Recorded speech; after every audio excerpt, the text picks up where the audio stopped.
और दोस्तों बताइए कैसे हैं। तो पुनः मैं अपने टॉपिक की ओर चलता हूँ। 1830 ईस्वी की जो क्रांति है, कारण और परिणाम के भाग 2 में। तो दोस्तों मैं उम्मीद करता हूँ कि आप सभी अच्छे से और कोरोना के इस संकट में आप अपने आप को सुरक्षित रखे होंगे। तो दोस्तों यदि वीडियो शुरू कर रहे हैं और मेरे वीडियो पे आप नए हैं तो मैं बहुत कम वीडियो में ही कहता हूँ कि प्लीज़ यार सब्सक्राइब कर दो, क्योंकि स्थिति बहुत ख़राब हो गई है और सब्सक्राइबर बहुत कम हो गए हैं।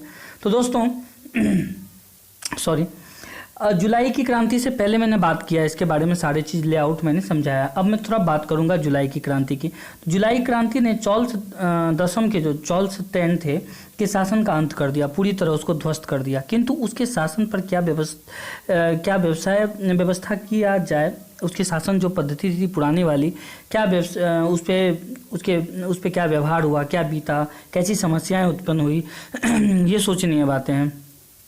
इस विषय में क्रांति के नेताओं में बहुत सारे जो अलग अलग नेताओं थे वो सब अलग अलग सोच रखने लगे। ऐसा क्या होता है ना कि घर का यदि मेन सदस्य मर जाता है और यदि वो सदस्य सरकारी जॉब में हो और अनुकंपा की बात आती है और सब अलग अलग पोस्ट पे हैं और वो चाह रहे हैं कि दो बच्चे हैं, दोनों में से किसी एक को पोस्ट मिले कि चलो कोई, बाकी सबको तो जॉब है पर वो दोनों को जॉब नहीं है, तो परिवार की स्थिति अलग हो जाती है, आपस में झगड़ा करने लगता है, ये हम लेंगे तो वो लेंगे। तो स्थिति सेम वैसी हो गई थी, क्योंकि चार्ल्स दसम की जो जब डेथ हुई थी उसके बाद की स्थिति बिल्कुल ऐसी ही थी। सभी लोगों का मत था कि गणतंत्रवादी फ्रांस में एक गणतंत्र की स्थापना करना चाहिए और सभी लोग की सोच भी थी कि यहाँ पे सिर्फ गणतंत्र हो। इस दल को जो है विद्यार्थियों और मजदूरों का समर्थन प्राप्त था, क्योंकि किसी भी जगह का यदि एक्टिव मेंबर होता है तो वहाँ के स्टूडेंट और वहाँ के किसान लोग ही तो ज़्यादातर जो है उस समय जब जुलाई की क्रांति हुई थी तो सबसे ज़्यादा सपोर्ट वहाँ जो है विद्यार्थी और मजदूरों का मिला था। किंतु उदारवादी जो दल वाले जो फ्रांस की जो फ्रांस की स्थापना वास्तविक स्थापक के थे, उन्होंने इसका विरोध कर दिया कि नहीं गणतंत्र नहीं होना चाहिए, उसका मतभेद अलग था। अतः उदारवादी पक्ष ने संवैधानिक राजतंत्र की स्थापना का प्रस्ताव रखा। उन्होंने कहा ठीक है, यदि राजा की निरंकुशता है तो एक काम करते हैं, कुछ लॉ प्रोविजन, कुछ नियम बना देते हैं कि राजा भी उस नियम में रहेगा, लेकिन इस तरह को बंद नहीं करना चाहिए। राजा के बिना देश चल नहीं सकता है, देश किसी को भी नहीं दिया जा सकता है। तो खैर सबकी सोच है, जब परिवर्तन हुआ तब तक भूचाल हुआ, भौकाल हुआ है, वहाँ भी यही हुआ था। वे आसिया के ड्यूक लुइस फिलिप्स को शासक बनाना चाहते थे, क्योंकि वह सदैव उदार विचारों के समर्थन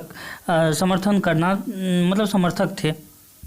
क्या दोस्तों की मेरी थोड़ी तबीयत खराब है, इसलिए बार बार मुझे वीडियोस को पॉज करना पड़ता है, तो थोड़ी आवाज़ में वेरिएशन है, तो डोंट वरी, आप बस कंटेंट पे ध्यान दें, आवाज़ का क्या है।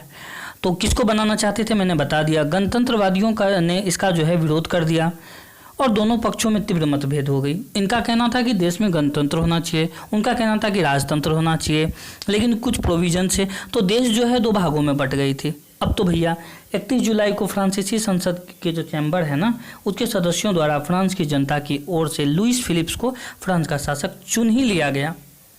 उसे फ्रांसीसी जनता का राजा घोषित कर दिया गया। इस प्रकार जुलाई क्रांति का अंत हुआ। तो जुलाई क्रांति के बारे में इन शॉर्ट मैंने बता दिया कि क्या मैटर था। इस पे बड़ी बड़ी वीडियोस बनती है, बड़ा बड़ा यूट्यूबर बनाता है, पर मुझे लगता है कि ये एक छोटी सी मुद्दा थी और ना ही एग्जाम बेस पे महत्वपूर्ण है। पर इन शॉर्ट आप ये मान लीजिए कि जब जो है चार्ल्स दसम की मृत्यु हुई थी, और चार्ल्स दसम की जब मृत्यु हुई थी उसके बाद का जो प्रोविज़न था, उन्होंने राज्य जो 2 भागों में बट गया था। एक का कहना था कि नहीं देश जो है गणतंत्र में बने और दूसरा का था राजतंत्र में बने, लेकिन राजतंत्र में बनने के साथ ही वो कुछ प्रोविज़न भी लाना चाहता था, ऐसा नहीं था, लेकिन अंत में वही हुआ जो होना चाहिए था, राजतंत्र ही स्थापित हुआ।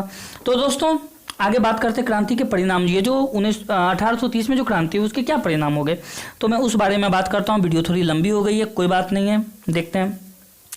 1830 ईस्वी की क्रांति फ्रांस और यूरोप के इतिहास में एक महत्वपूर्ण घटना घटी थी। इसके द्वारा बुर्बो वंश की जो शाख है वो समाप्त हो गई थी और उसके स्थान पर आसिया वंश की जो सिंहासन जो है ना, वो आसियान वंश जो है वो आगे बढ़ गया। कौन सा वंश खत्म हुआ? बुर्बो। और कौन सा शुरू हुआ? आसियान। ये बात याद रखिएगा। प्रोफेसर हेग के शब्दों में ये बहुत महान इंसान थे, एक इतिहासकार थे। उन्होंने कहा था कि बुर्बो वंश से सफ़ेद झंडे का स्थान क्रांतिकारी तिरंगे झंडे ने ले लिया। उस समय तिरंगा झंडा मतलब हमारा इंडिया का नहीं, उन लोगों का तिरंगा झंडा था।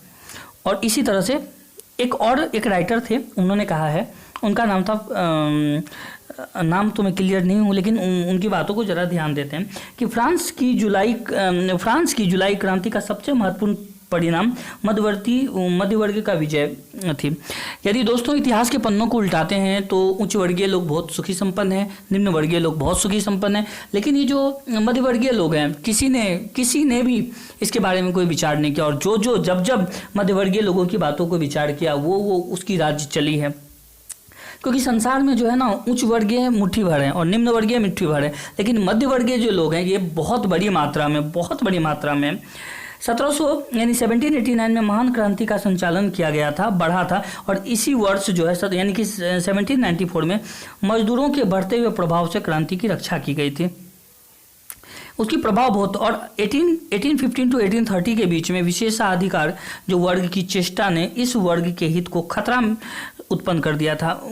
इन लोगों का कहना था कि भाई मजदूर हैं या कोई और हैं तो उनको एक विशेष अधिकार मिलना चाहिए। जैसे कि हमारे सभ्यता में अभी देख लीजिए, लोग कहता है कि संविधान सभी के लिए एक समान है। क्या दिल पे हाथ रख के कहिए तो, क्या संविधान सबके लिए एक है? क्या हमारी जो देश की कानून व्यवस्था है क्या सभी के लिए एक है? यदि आप ST SC OBC जनरल के जो भी हैं, आप फॉर्म भरते इसमें फॉर्म भरने चले जाइए, आपको पता चल जाएगा कि आपकी औकात क्या है, हमारी औकात क्या है। वहाँ 10 रुपये, यहाँ 100 रुपये, इतना ज़्यादा डिफरेंट का फॉर्म भरने में लगता है। ठीक है भाई, कोई बात नहीं, उस समय भी यही चल रहा था। 1830 ईस्वी में उन लोगों का झगड़ा चालू हो गया कि भैया मुझे कुछ विशेषाधिकार मिले, कुछ विशेष प्रिफरेंस मिले। संक्षेप में यदि मैं बात करूं तो 1830 ईस्वी की क्रांति जो है 1789 की क्रांति का जो है पूरक मात्र ही था, क्योंकि अब समानता, धर्मनिरपेक्षता और संवैधानिक स्वतंत्रता के सिद्धांत का आधार सुरक्षित हो गया था।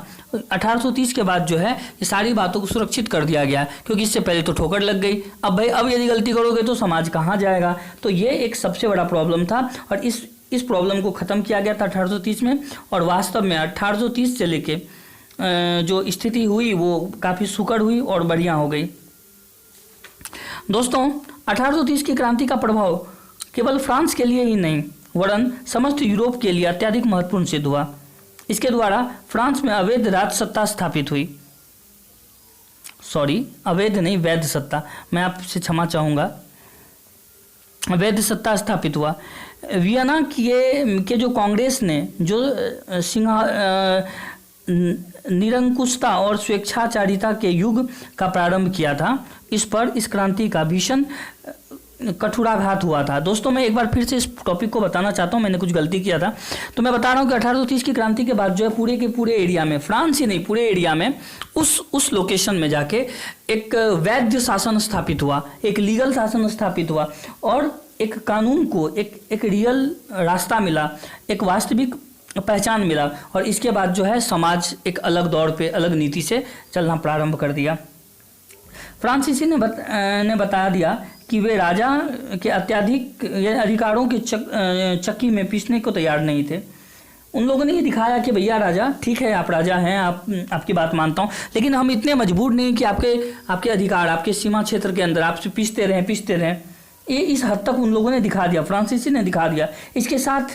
इसके ही साथ साथ यूरोप के निरंकुश जो साम्राज्य थे उसका भी अंत हो गया और सब में एक नई जोश उत्पन्न हो गई। सभी लोगों को मानना और अधिकार और सोच, नई पद्धति, नया आविष्कार हुआ। इसमें मेटरनिक की वैध अधिकार के सिद्धांत को इस क्रांति में निर्बल बना दिया और अब यही व्यक्ति शासक हो सकता था, यानी वो व्यक्ति शासक हो सकता है जो जनता चाहे। मतलब कि अब जो है स्थिति बदल गई थी। अब 1930 के बाद जो है शासक वही बन सकता था जो वास्तव में जनता चाहता था। जनता को लगता था कि राजा का बेटा राजा बने तो राजा बने, और प्यून का बच्चा यदि राजा बने तो ठीक है भाई तुम राजा बन सकते हो, लेकिन जनता की एग्रीड होनी चाहिए, जनता उसमें तैयार होनी चाहिए। दोस्तों स्विट्जरलैंड के शासन के अनुसार जो है वहाँ पर लोकतंत्र संविधान लागू किया गया। इंग्लैंड ने भी 1832 ईस्वी में संसदीय सुधार अधिनियम बनाए जिसमें वहाँ का शासन पहले की अपेक्षा अधिक उदारवादी हुआ। संयुक्त राज्य अमेरिका में जो दास प्रथा का अंत कर दिया गया। और फ्रांस की क्रांति को उत्साहित होकर यूरोप के विभिन्न देशों में क्रांति आई, जिसके प्रतिक्रियावादी शासकों को हिला डाला। दोस्तों देख सकते हैं और सुन सकते हैं, आप समझ सकते हैं कि एक क्रांति ने पूरे के पूरे ब्रह्मांड को, पूरे के पूरे जो हमारी समझ में पूरे विश्व को हिला दिया और सभी को दिखा दिया कि एक परिवर्तन किस हद तक जा सकते। दोस्तों इसी के साथ मैं आपसे विदा चाहता हूँ।